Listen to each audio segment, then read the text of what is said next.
1879, born into poverty. He is born on December 18, 1879, in Gori, Georgia, in the Russian Empire.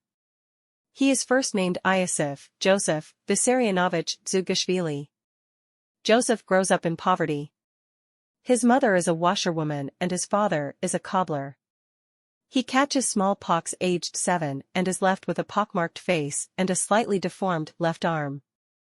He is bullied by the other children and feels a continual need to prove himself. His father is an alcoholic who deals out regular beatings. As young Joseph grows up, Georgia's romantic folklore and anti-Russian traditions capture his imagination. 1899, rebels against the priesthood. Joseph's religious mother wants him to be a priest and in 1895 sends him to study in Tiflis, the Georgian capital. However, Joseph rebels, and instead of studying scripture, he reads the secret writings of Karl Marx and joins a local socialist group. He devotes much of his time to the revolutionary movement against the Russian monarchy and loses interest in his studies.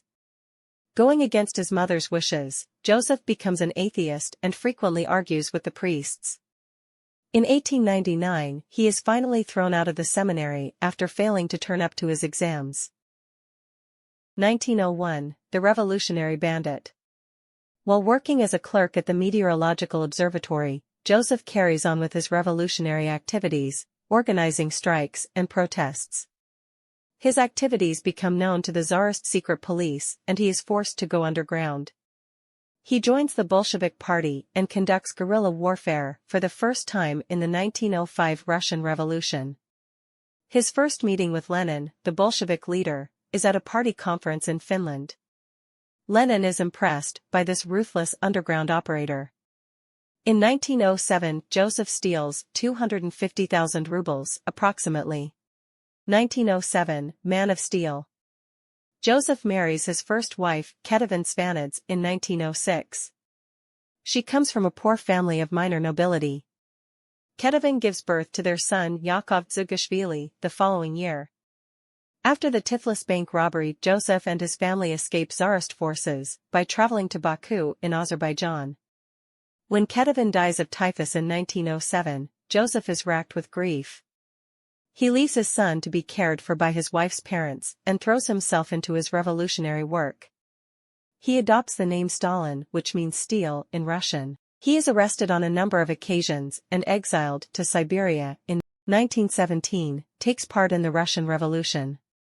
Lenin organizes the Russian Revolution and promises peace, land, and bread. Stalin plays a crucial role by running Pravda, the Bolshevik newspaper. He is hailed as a hero when he helps Lenin to escape from the Tsar's army into Finland and is appointed to the inner circle of the Bolshevik Party. When the Tsar is toppled, the country descends into civil war. Stalin, like the hardliners within the party, orders the public execution of deserters and renegades. When Lenin takes power, he appoints Stalin to be General Secretary of the Communist Party. Stalin gains new skills working as a mediator. 1929, Stalin promotes himself to dictator. After Lenin's death in 1924, Stalin begins ruthlessly promoting himself as his political heir. Many in the party expect Red Army leader Leon Trotsky to be Lenin's natural successor, but his ideas are too idealistic for the majority of the Communist Party.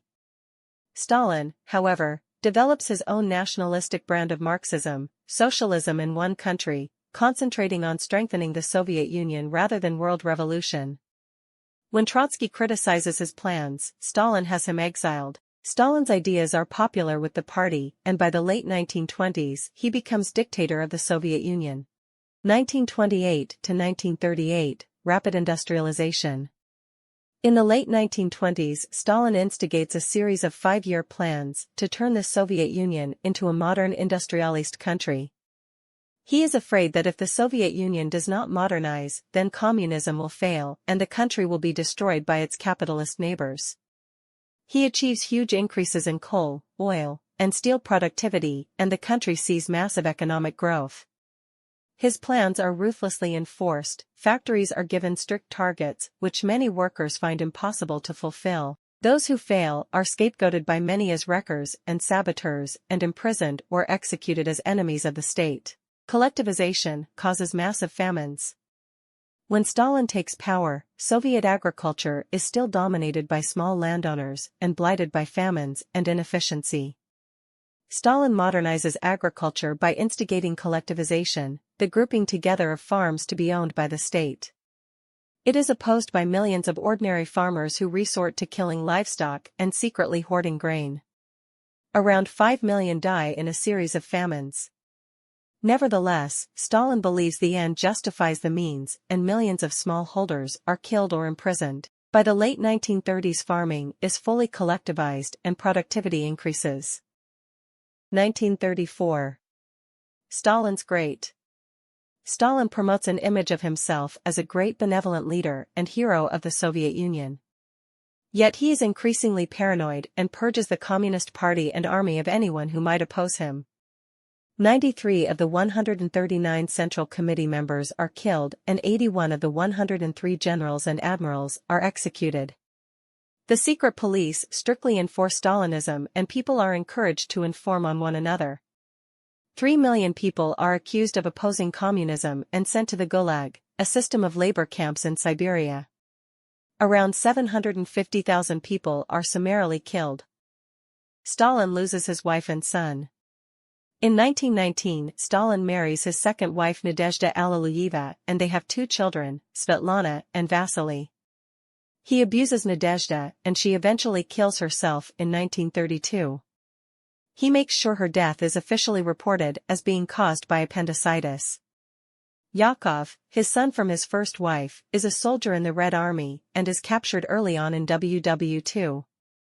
When the Germans propose to free him in a prisoner swap, Stalin refuses as he believes his son surrendered voluntarily. Yakov dies in a Nazi concentration camp in 1943. 1939, bargains with the Nazis.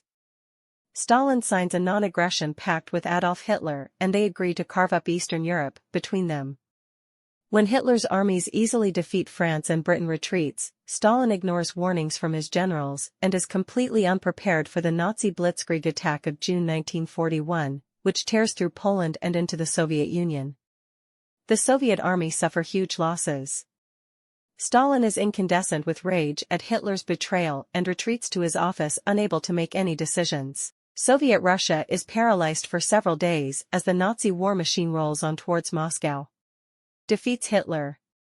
With the future of the Soviet Union hanging in the balance, Stalin is prepared to sacrifice millions to achieve victory over the Nazis. German forces sweep across the country and by December 1941 have almost reached Moscow.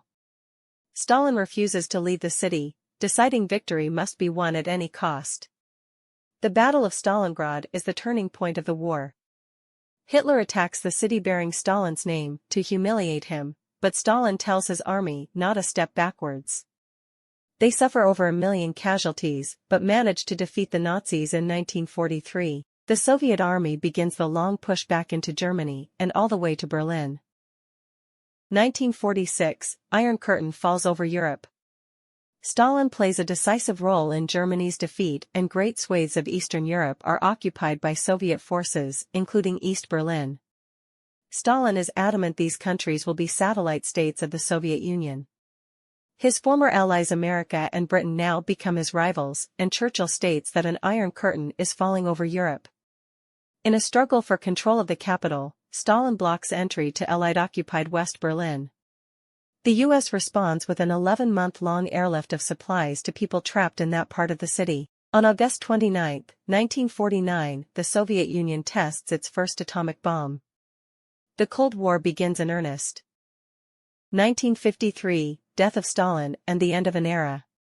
In Stalin's last years he becomes increasingly suspicious, and continues to conduct purges against his enemies within the party. After a night of heavy drinking, Stalin dies of a stroke on March 5, 1953. Many in the Soviet Union mourn the loss of this great leader who transformed the Soviet Union from a feudal economy to an industrial power and played a crucial role in defeating Hitler. But the millions incarcerated cheer at the demise of one of the most murderous dictators in history. Stalin's successor Khrushchev denounces the dead dictator and begins a wave of de-Stalinization.